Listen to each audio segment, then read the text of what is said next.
Boy, the ham smelled good when I woke up this morning, and it's smelling even better now that it's got some of the glaze on it. And when I think ham, I know I'm a traditional girl at heart. I think scallop potatoes.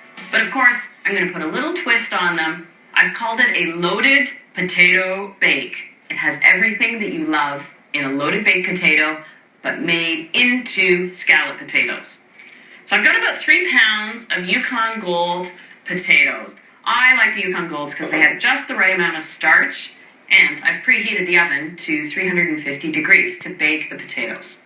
So if you get your hands on a mandolin, this is the best tool for slicing potatoes consistently and in about a fraction of the time.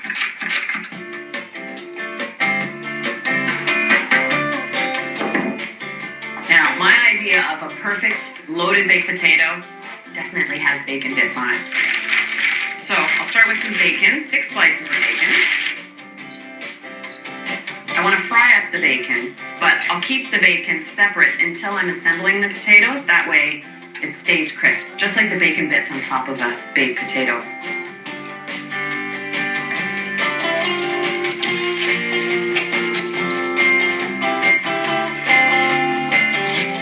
I find in the potato bake, just sprinkling a little green onion adds nice color, but it's not quite enough flavor. So I'm going to saute an onion after the bacon crisps up in the same pan.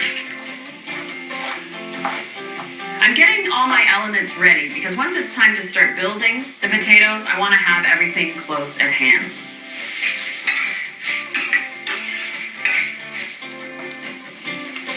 I need to chop a couple green onions. As I layer the potatoes, I'll sprinkle this over each layer. And I'll grate some of this raclette cheese. The raclette cheese is softer than a regular Swiss cheese.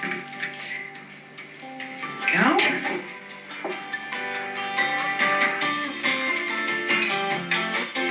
All right, nice crispy bacon.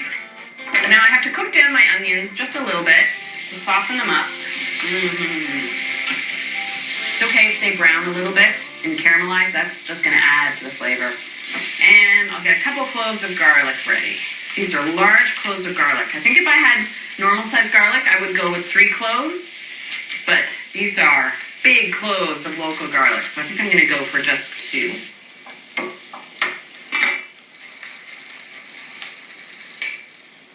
And now I'll add milk, about 2 cups of milk, and let this heat up. And this is an important step, not just to let the onion and garlic infuse into the milk, but it actually brings up the temperature of the whole mixture, and that can cut 15-20 minutes out of your cooking time in the oven.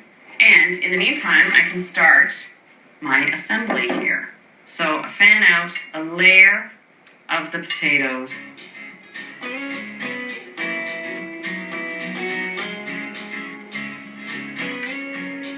So I've got my first layer of potatoes. So first I'll start with the liquid. Make sure I get some of those onions. Then a sprinkling of green onions. Just a loose sprinkling. A little bit of bacon. And just a light layer of salt and pepper, because I'll add the salt and pepper over the 3 layers of potatoes.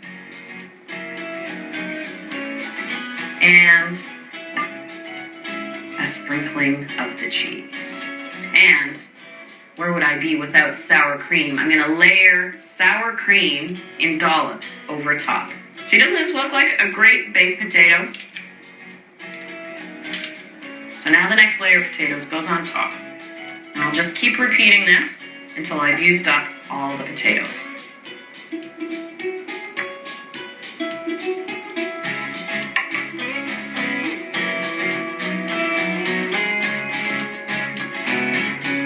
So now I'm going to put the rest of the milk mixture, pour it over top before I add the last layer of toppings.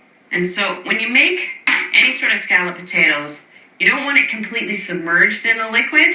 But when you press down on the potatoes, you can see how the milk sort of creeps up the sides.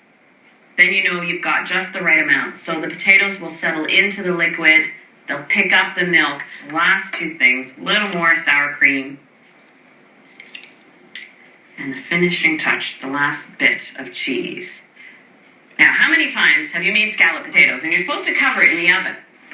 But when you put the foil on, because you want to cook it with foil on for the first 45 minutes or so those potatoes get nice and cooked. And then what happens? You peel off the foil, and it either leaves gray marks on top of your cheese, or the cheese comes off with the foil. Oh, tragedy. So what I do is actually put a layer of parchment paper in between the foil and the potatoes themselves. The cheese won't stick, and it protects the cheese and the potatoes. So this one bakes at 350. It's going to take 45 minutes. Then I'll pull off the foil and the parchment and let the cheese melt and bubble and brown.